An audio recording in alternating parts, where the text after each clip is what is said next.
उपसमिती केली काय, त्यांना नाही केली काय, आम्ही त्यांच्यासारख्या आकुडबुद्धीच्या नाही आहेत. मराठ्यांना सारथीला जर काय मिळालं तर इकडं निधी दिला तिकडं दिला अशा म्हणणारे संकुचित विचाराचे आम्ही मराठी नाही आहेत. आम्हाला उपसमिती त्यांना पाहिजे, आम्हाला निधी दिला की त्यांना पाहिजे असतो, असं ते पहिलंच रडगाणं आहे ते. पण आम्ही त्यातून काय नाराज नाही, दुःखी नाही. चांगली गोष्ट आहे. गोरगरीब ओबीसींचं काम होणार असलं तर त्यांनाही महामंडळ ही आपलं काय उपसमिती गठीत केली असं म्हणणं नाही. तुमचं म्हणणं आहे गठीत केली, चांगली गोष्ट आहे, हरकत नाही, आमचं काय म्हणणं नाही. पण मी माझ्या समाजाला आरक्षण मिळवून देण्यास सक्षम आहे. कुणी कितीही उपसमित्या काय केल्या, कोणी कितीही टोळ्या माझ्या अंगावर काय पाठवल्या, कोणी राजकारणाचे तिकडच्या राजकारणी लोकांचे शब्द ऐकून इकडं आमचा मराठवाड्याचा काढलेला GR, तो काढलेला GR कुणबीच्या बाबतचा कितीही कुणी अफवा आहे सोडल्या काय केलं तरी माझ्या गरिबाला आरक्षण मी देणार, देतोय हे माझ्या गरीब मराठ्यांना पटलेलं आहे. त्यामुळे आम्ही कोणी काही टेन्शन घेत नाही आणि ओबीसीत मराठ्यांना मीच घालणार आणि मराठवाड्यातल्या मराठ्यांना आरक्षण मीच देणार. त्याच्याशिवाय मी आणि माझा समाज माग हटत नाही. त्यामुळे कोणी कितीही काय झालं तरी आम्हाला काही फरक पडत नाही त्याचा. आणि माझं याला जोडून म्हणणं आहे, ओबीसी समाजाला जसं तुम्ही उपसमिती गठीत केली, आणखीन एक काम करा ना राव, तुम्ही या राज्यातल्या सगळ्या 14.5 कोटी जनतेचे तुम्ही मालक आहेत. दलित मुस्लिमांसाठी सुद्धा उपसमिती करा ना. एक उपसमिती त्यांच्यासाठी करा, एक उपसमिती शेतकऱ्यासाठी करा सेपरेट, 2 करा, त्या आदिवासींसाठी 1 करा उपसमिती आणि मायक्रो ओबीसीसाठी 1 करा. कारण ओबीसीची उपसमिती मायक्रो ओबीसीच्या काही कामाला येणार नाही. हो द्या ना गरिबाचं थोडं कल्याण, मग करायच्याच ना, तर करा ना. जसे तुम्ही महामंडळ केलं ते मागं, तसे त्या पण उपसमित्या करा. एक आणखी त्यात महत्त्वाचं असं की उपसमिती ही नवीन नाही, मात्र गेल्या वेळेस तर उपसमितीला छगन भुजबळ अध्यक्ष होते. आता त्यांच्या जागी बावनकुळेला करण्यात आलं आणि कुठेतरी छगन भुजबळाचे पंख काटण्याचे प्रयत्न सुरू आहे, चर्चा त्यांच्या नाराजीमुळे. नाही, ते भुजबळ म्हणजे काय, ते कुठलं गेलं एखादा पक्ष किंवा राजकीय अस्तित्व संपवणारा, पक्षाचं अस्तित्व संपवणारा माणूस, कार्यकर्त्यांचं अस्तित्व संपवतं. त्यामुळे ते बावनकुळे साहेब चांगले वाटले असते त्यांना. आणि मला काय करायचं त्यात, कुणाला केलं तरी तो माझा विषय नाही. माझा विषय आरक्षण. मी त्याच्यात तुटून पडलेलो आहे. मी कसलाही मुलायजा करत नाही. कुणी किती आमच्या संभ्रम निर्माण केला तरी माझा समाज कोणावर विश्वास ठेवत नाही, मी पण कोणावर ठेवत नाही. कारण माझ्या समाजाला माहिती आहे, हे जे आत्ता बोंबलतेत, जे संभ्रम निर्माण करतात GR बद्दल याच्याबद्दल, हे आधी कुठं झोपले होते, हे आधी काय येत नाहीत, बैठकाला बोलवल्यावर येत नाहीत, मुंबईत बोलवल्यावर येत नाहीत, हे कुठं कशातच नसतात. हे फक्त टीव्हीवर असतात, फक्त टीव्या, उठलं की टीव्या, उठलं की टीव्या, एवढं रोज असते ते. बाकी काही नाही. मला बोलायचे नव्हते हे अभ्यासक, खरंच बोलायचे पण नव्हते. मराठा समाजाची इच्छा नसती यांना बोलवायची, अभ्यासक तज्ज्ञ. पण ते मुंबईतले काही बांधव म्हणले नाही आपण विश्वासात घेतलं पाहिजे सगळ्या. म्हणलं घ्या भाऊ, आपलं काय पोटात काही नसतं. हे असे कुरापात्या करतात आणि संभ्रम निर्माण करतात. संभ्रम निर्माण मराठा समाजात होणार नाही, होत बी नाही. कारण मी जितकं त्यांच्या लेकरांसाठी देतोय, लढतोय, झगडतोय, इतकं कोणी झगडणार नाही. बोंबलं नाही आता, बोंबलं ते तर. पण मी मराठवाड्यातला सगळा मराठा आरक्षणात घालणार आणि थोड्याच दिवसात मराठ्यांना हे दिसणार. त्यामुळं मराठ्यांनी संभ्रम निर्माण करून घेऊ नका, ही माझी सगळ्यांना विनंती. आणि याला जोडून एकच, हे पश्चिम महाराष्ट्रातलं असणारं सातारा गॅजेटियर, याच्यासुद्धा हायगाई करता कामा नये सरकारनं. जर हे थोड्या दिवसात, म्हणतो मी, महिने फिने नाही, जर हे झालं नाही तर तुम्हाला मी पुन्हा रस्त्यावर फिरणं बंद करीन. पाटील, संजय राऊतचं विधान आहे की मराठवाड्यातला सगळा मराठा मी आरक्षणात घातल्याशिवाय थांबणार नाही, स्वस्थ बसणार नाही. म्हणजे मग तुम्ही परवाजी मुंबईत उपोषण केलं, त्यामुळे हा सगळा मराठा समाज आरक्षणात गेलेला नाही का? गेला ना. हे संभ्रमावर बोललो मी, संभ्रमावर बोललो मी. याने काय संभ्रम करतात, जे आर असा छेन ते आमका छेन तामका छेन, हेच आधी पाच पाच बाऱ्या पाया पडत होते तिथं. वा म्हणे देव भेटला, लय भारी काम केलं मुंबईच्या व्यासपीठावर, आणि हे लयच भारी झालं. तेच आता संभ्रम म्हणून म्हणलं मी. गेलाच मराठाच गेला, मराठवाड्यातला गेला आणि पश्चिम महाराष्ट्राला गेला. हां, थोडे दिवस दमदारा फक्त. पाटील, एक नवीन विषय असा आहे की संजय राऊत असं म्हणाले की आता गॅजेट लागू केलं, गॅजेट काय यायचंय मराठवाड्यात लागू कोणी केलं? सरकारने. बरं ते काय, मी काय माघारी JR ही घेऊन आलो का, ड्राफ्ट लिखी JR काढला.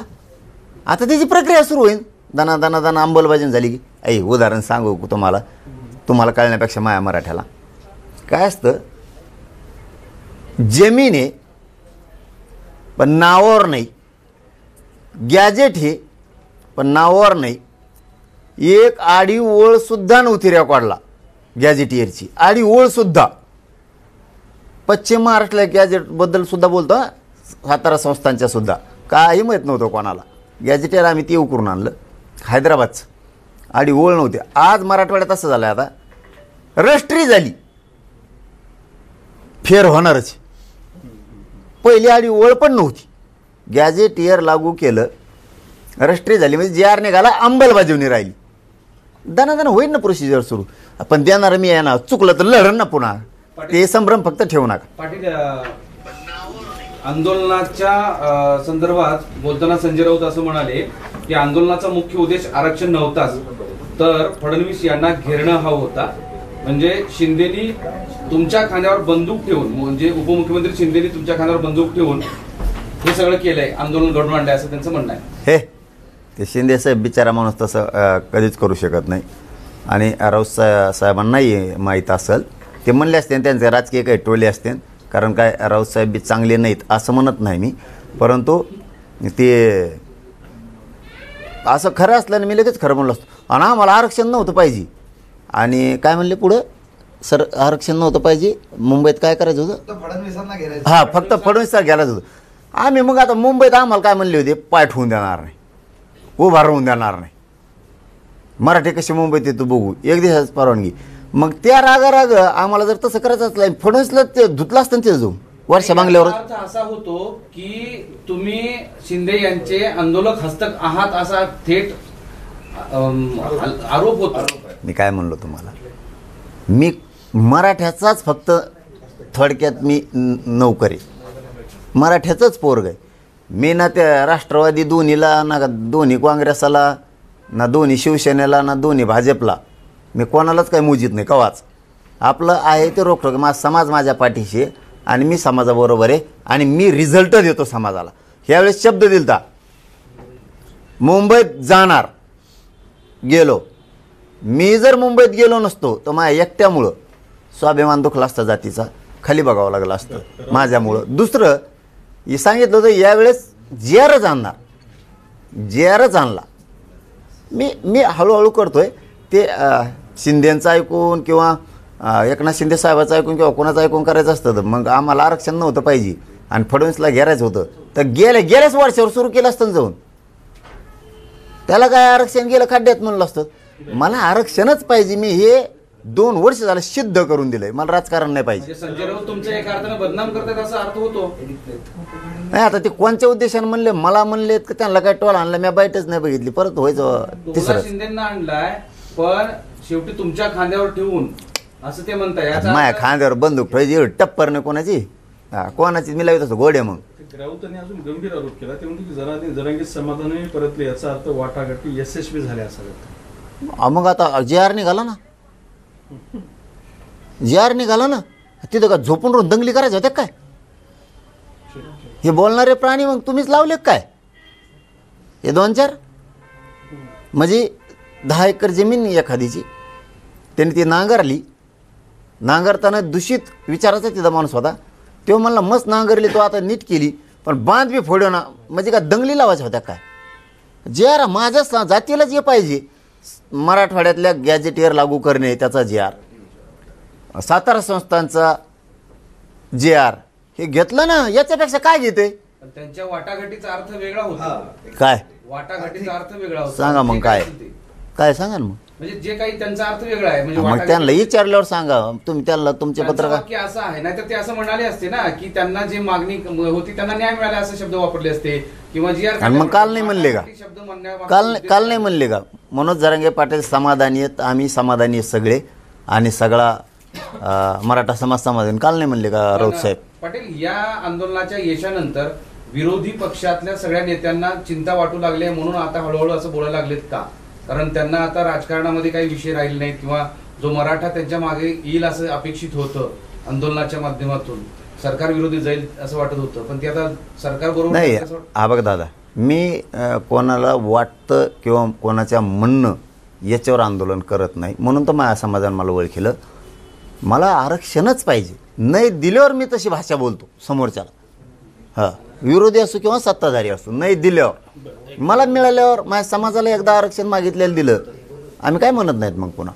पण हे आंदोलनाचं क्रेडिट देवेंद्र फडणवीसांचं की मराठा समाजाचं? समाजाचं, समाज लढतोय मान. तिकडे तर म्हणतात की देवेंद्र फडणवीस दिले, देवाभाऊनी करून दाखवलं, देवा. हा, मग करून दाखवलं कधी? मराठवाडा सगळा गॅजेटियरच्या नोंदीनुसार आरक्षणात गेल्यावर मग त्या दिवशी आमचे शब्द देवेंद्र फडणवीस साहेबांबद्दल बघा किती चांगले आहेत, किती गौरवोद्गार कौतुक करणारे आहेत. आज नाही का मग घडलेलं? अरे मग आता शिकतात त्या दिवशी नाही का आभार मानले? मग आता आभार मानले ना, त्या दिवशी त्यांनी फक्त GR काढला. संदर्भात एक प्रश्न आहे.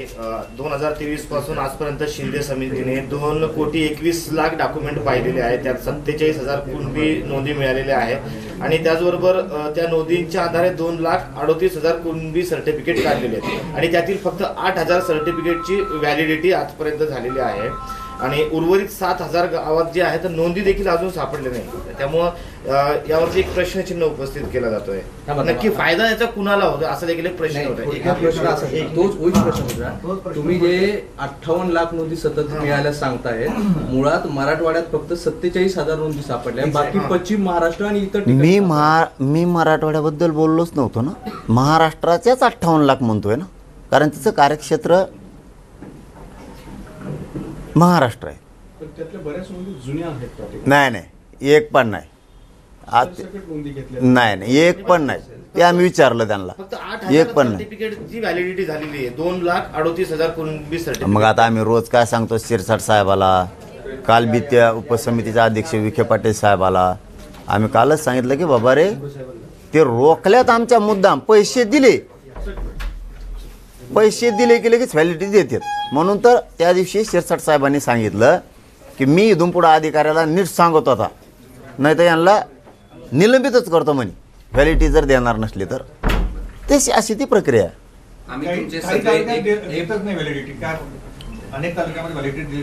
आता तेच सांगितलं की मी शिरसाट साहेबालाही सांगितलं आणि त्या उपसमितीच्या अध्यक्षांना पण सांगितलं त्या दिवशी की मराठ्यांच्या व्हॅलिडिटी जाणून बुजून रोखल्या जातात. आता शिक्षणाला नोकरीला पाहिजे, काही अधिकाऱ्यांना पैसे लागतात, त्यामुळे शिरसाट साहेब म्हणले आता मी इथून पुढं निलंबितच करतो म्हणे ह्या लोकांना, त्याशिवाय आता ती ठेप्याला नाही यायची. आम्ही तुमच्या प्रत्येक आंदोलन ज्यावेळेस सोडलं त्याच्या सगळ्यांचे साक्षीदार आहोत. हो, प्रत्येक वेळी तुमच्या आंदोलन सोडताना अभ्यासक असतात, वकील असतात, मात्र पुन्हा पुन्हा ते वकील तुम्हाला हे सगळं खरं आहे असं सांगतात, पुन्हा तुम्हाला आंदोलन करण्याची वेळ येते. वाशीतही तेच झालं. आताही तुम्ही 11-12 वाजता अभ्यासक बोलवलेले आहेत. कोण आहेत हे अभ्यासक, हे येतात कुठून आणि तुम्हाला नेहमी का फसवलं जातं? नाही थांबा रे, एक मध्ये हे चांगलं आहे, ते जाऊन द्या. काय असतं, काही समाजाचं आणि पवारांचं काय म्हणणं असतं की बाबा आमक्याला बोलावं, ती आपल्याला जवळचा आहे, चांगला माणूस आहे म्हणून मी बोलवतो, विचारतो. नसता मी माझ्या भाषेवर, माझ्या ग्रामीण बोली भाषेवर खरंच सांगतो तुम्हाला, महाडोकं लावून मी समाजाला 58 लाख म्हणलं तरी 5-5 धरल्यात आपण, त्या तरी 3 कोटी मराठी आरक्षणात गेले. माझ्या स्टाईलनं हैदराबाद गॅजेटियर हे 100 वर्षाचं आहे, तरीही द्यायला सरकारला भाग पाडलं. सातारा संस्थांचं गॅजेटियर कोणाला माहीतच नव्हतं जवळपास, तरी आपण ते उजाडात आणलं. आता याचं कारण असं आहे की मी काम करताना माझ्या पद्धतीने केलं ते मिळतं आहे, आणि उग हे असे काय म्हणते त्याला टेकूची घेतलं ना आधार कोणाचा असा पचका होतो मग, आणि त्यांना उलचिक मान नाही दिला का? नाही नाही नाही, हे चुकीचंच आहे, ते चुकीचं. एक ओळ हुकली होती खाली काहीतरी त्याच्यात, म्हणलं हे वाचा. ते म्हणले, मग म्हणलं ही ओळ. मग त्या ओळीचं विखे पाटील साहेबांनी, मी आणि वकिलांनी समजून सांगितलं असं. हा म्हणले, मग या ओळीचा अर्थ ह्यो म्हणल्यावर मग बेस्ट म्हणे, पाय पडायला लागले. तेच काय आहे, त्यात काही मला आता थोडी माहिती यायला लागली. त्यात काही बरेच जण खासदारकीला रुसलेले, काहीचे तिकिटाला रुसलेले, त्यात काही आमदारकीला रुसलेले, आणि त्यात काही ओरिजिनल पक्षाचे जुने ओरिजिनल ती एखाद्या प्रत्येकाला वाटत असतं. पण जाऊ दे, तो विषय मी माझ्यासाठी सोडून दिलेला आहे. माझ्या पोटात काय असतं मी त्यांना बोलवलं नसतं. मी मराठवाड्यातल्या मराठ्यांना 100% पूर्ण आरक्षण मिळवून देणार आहे. थोडे दिवस हे संभ्रम करतात, यांच्याकडे मराठ्यांनी लक्ष देऊ नये, थोडे दिवस शांत राहा. पश्चिम महाराष्ट्रातलं 17 गॅजेटेडसुद्धा लागू करून देणार. राहायला उर्वरित महाराष्ट्र म्हणजे विदर्भ, खानदेश आणि कोकणच्या बांधवांना माझी विनंती आहे, आरक्षण घ्या. कोणाचं ऐकून लेकराबाळाचं वाटोळं करू नका, आरक्षण घ्या. असं काही 40-50 वर्ष गेल्याच्या नंतर वाटतं घेतलं असतं तर बरं झालं असतं. तुम्ही पण घ्या. या उर्वरित महाराष्ट्रासाठी आपण शिंदे समिती सुरू ठेवली, म्हणजे शिंदे समितीसुद्धा नोंदी शोधणार. साधा प्रश्न आहे, खूप साधा आहे की 8 आंदोलन झाले, 8चे 8 उपोषण आंदोलन सोडताना तुमच्या आजूबाजूला अभ्यासक आणि वकील होते, तरी तुम्हाला आंदोलन का करावं लागतंय? का तुम्हाला परत पुन्हा अभ्यासकाशी बोलावं लागतंय? नाही, इथून पुढे मी तुमच्या प्रश्नाचा बी त्यो बी विचारच करणार. आता इथून पुढे हे आपल्यात नकोच. पण आता तुम्ही जे म्हणताय का नाही की मी तोटा झाला माझा होईल, माझ्या गरीब समाजाचा होईल, आम्ही आमचं दोघं लढून मिळू समाज. पण मला वाटतं नकोच. आता आजचे दिवस जाऊ द्या, पण खरंच नको वाटतं. कारण ते काय म्हणतात त्याला ना, ईट यायला लागला. फसवलं अभ्यासकाने 8 वेळा. नाही नाही, फसवायला नाही. मी तरी कोणचं ऐकवतं मग तसं पाहिलं तर. असं बी नाही एवढं त्यांच्यावर बी नाही ढकलू शकत मी. पण त्यांचा एक जुना अनुभव आहे. आपल्यातले मोठे लोक आहेत, आपल्यातले काही 4 उन्हाळे खाल्लेले आहेत, पळालेले आहेत, मात्र आपण करतोय ना, समाजाचा आपला विश्वास आहे ना, तर त्यांनाही बिचारायला विश्वासात घेतलं पाहिजे. या भूमिकेत जातो बघा मी. आणि पुढं चालून मला काय माहीत तेच वरटंगडी करतात म्हणून. मी खरंच शपथ भोळा माणूस असल्यासारखा आहे. वाटतं नाही, समाजाचे येतं घ्या, हे घ्या. पण ते त्याचं ना ते टांगायला जातात. पण समाज ते काय मला उघडं पाडायला जातात, समाज उघडं पडून देत नाही. समाजाला वाटतं मग तुम्ही गमनं दिलं राहता बोत, तुम्ही किती दिवस झाला लढता, तुम्ही का नाही दिलं? मग समाज डायरेक्ट विचारतो तुम्ही कमी दिलं. आणि तुम्हाला पाहिजे ना, समाज म्हणतो बसा ना मग तुम्ही उपोषणला, तिकडे आंदोलन करा ना. ना इथं बसल्या टीव्हीवर बोलायचं नुसतं. बरं, आता तुम्ही जे म्हणतायत की मराठवाड्यातल्या सगळ्या मराठा समाजाला मी आरक्षण मिळवून देणार, तर ते कशाच्या आधारे देणार आहात? तुम्ही ज्या गॅजेटचा उल्लेख करताय त्या गॅजेट म्हणून मिळवून देणार तर फक्त आकडे. अरे मग मराठा तोच कुणबी आहे ना दादा. जो मराठा आहे आजचा मराठवाड्यातला तोच कुणबी आहे, तोच कुणबी आहे. तुम्ही मागणी केली ना मराठा हाच कुणबी आहे, हा GR काढावा, तर तो GRच नाही निघाला. अहो त्या नोंदीच्या आधारे हे बघा, कुणबी हैदराबाद गॅझेटियरच्या नोंदी विचारात घेऊन मराठा समाजाच्या व्यक्तींना कुणबी प्रमाणपत्र देण्याबाबत इथला असणारा मराठा आणि कुणबी एकच आहे. त्या नोंदीच्या आधारावर गावात समजा एखाद्या 30 मराठा आहेत आत्ता, किंवा एका जिल्ह्यात 1 लाख आहेत. मग 1 लाख आहे, तुम्ही सांगितलं होतं ना राव मला, तुम्ही प्रश्न विचारता होय. 1 लाख आहेत, हे 1 लाख गेले कुठं? कुणबी. त्यासाठी तो GR महत्वाचा आहे ना, कुणबी मराठा एक आहे. अहो नाही, अहो तसं नाही. तसा GR कसं काढता येईल? तसा GR काढता येणार नाही. मग तर तो पुन्हा ते नाराजा मंत्री त्याची पुढं वळवळ होती त्याची. मी घालतो राव बरोबर. मराठवाडा गॅजेटमध्ये 17 संस्थांमध्ये पश्चिम महाराष्ट्र मराठ्यांच्या असणाऱ्या निजामानं गॅजेटमध्ये केलेल्या नोंदी ह्या कुणबी आहेत. आणि इथला या जिल्ह्यातला प्रत्येक मराठा हा कुणबीचे. त्यामुळे इथं दुसरं कोणी नाही. मग ते कुठं गेले मग हे सांगा. दुसरं कोणी कुणबी आहे की इथं मराठवाड्यात आहे का? मग कुणबी हाच मराठा आहे. ही राज्याचा रोल आहे. तुमचं आणि भाजपचं एका विषयावर मात्र एकमत आहे आता की संभ्रम निर्माण केला जातोय असं ते म्हणताय. मराठे एकदम शूरवीर सारखे लढले, मात्र हे विरोधक शिखंडी सारखे लढून खोटं नॅरेटिव्ह तयार करतायत की मराठा समाजाला काहीच मिळालं नाही म्हणून.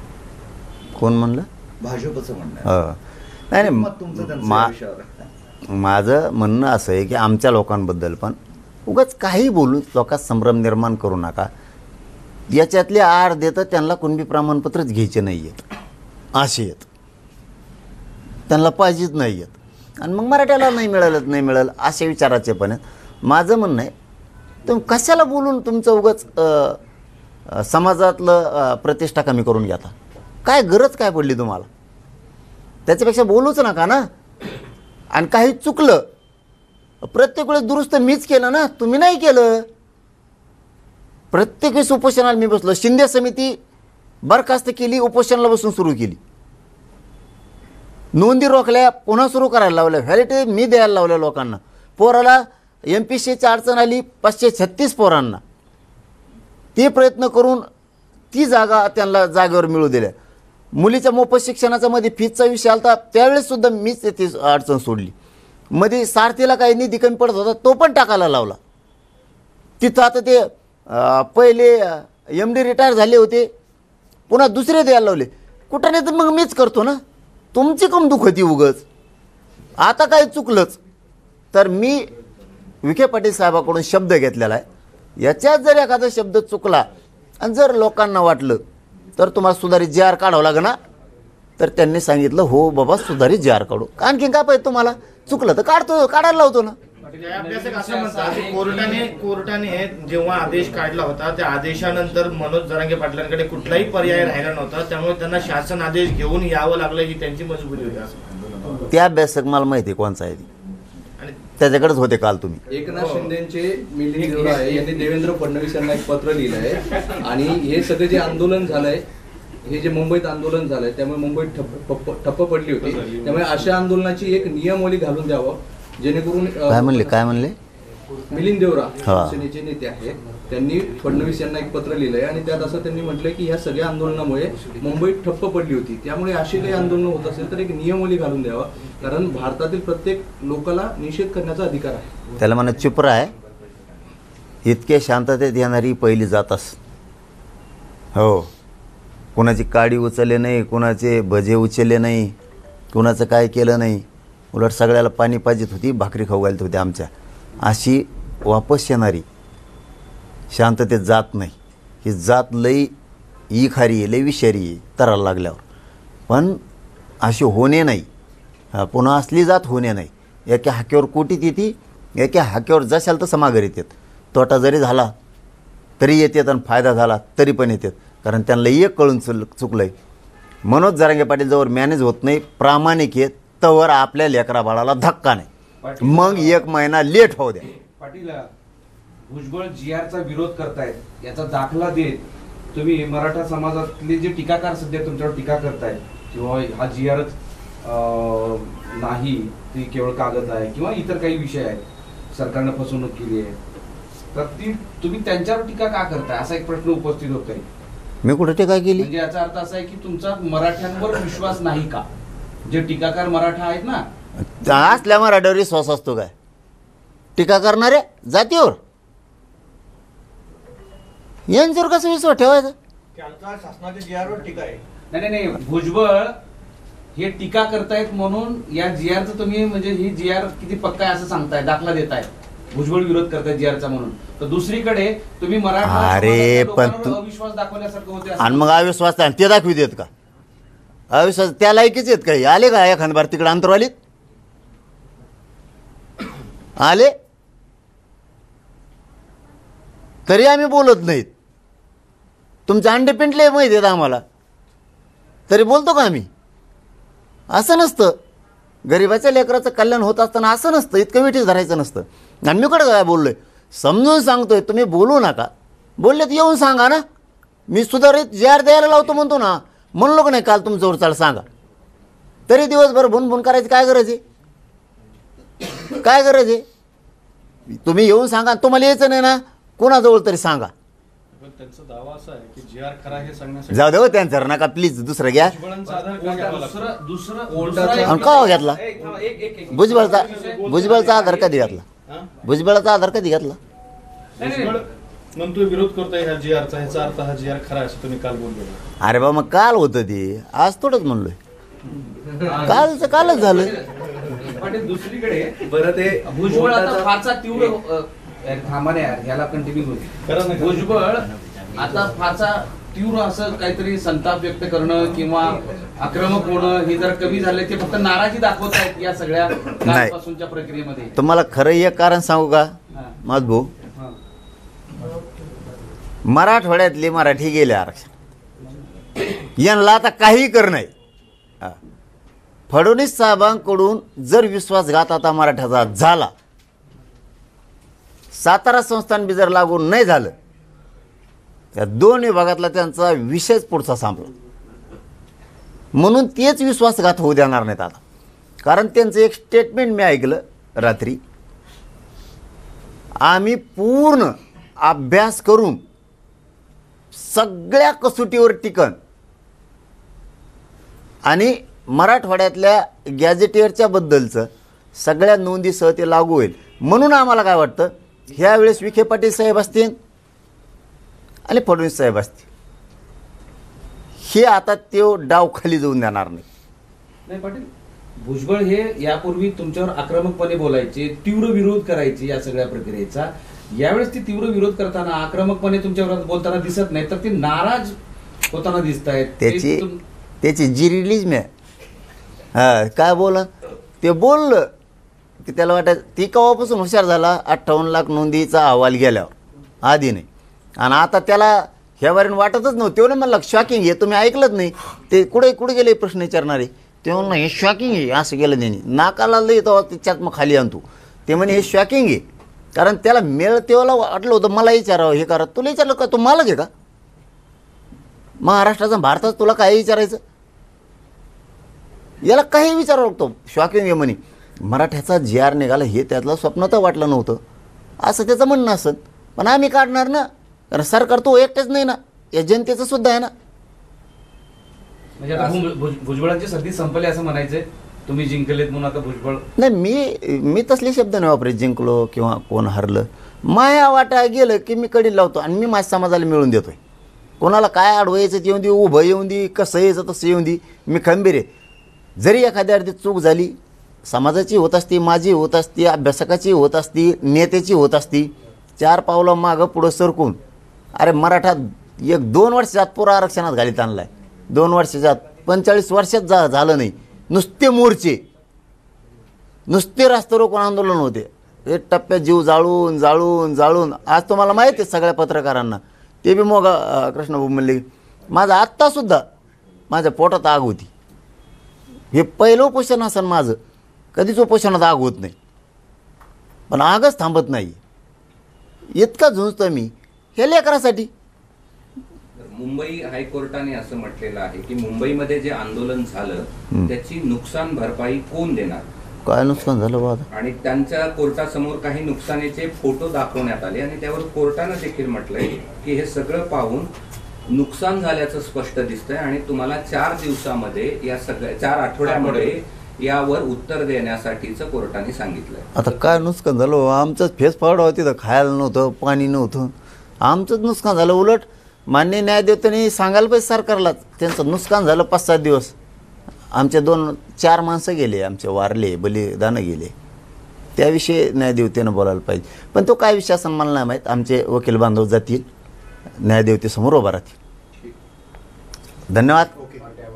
दुसरा मुद्दा असा आहे, अभ्यासकांचं नाव तुम्ही घेऊ देना गेले नाव न घेता प्रश्न विचारतो. भाजप जी का राज्यभर जल्लोष साजरा करते, तर ती मराठा समाजाला आरक्षण भेटलं म्हणून नाही, तर आम्ही कसं हे आंदोलन मोडून काढलं ह्याचा ते जल्लोष साजरा. आंदोलन कोणाच्याच बापाला मोडत नसतं, भाजपासून नाही तर भाजपीने असो. आंदोलन मोडत नसतं, गरीब मराठ्याचं मोडायची ताकद नाही.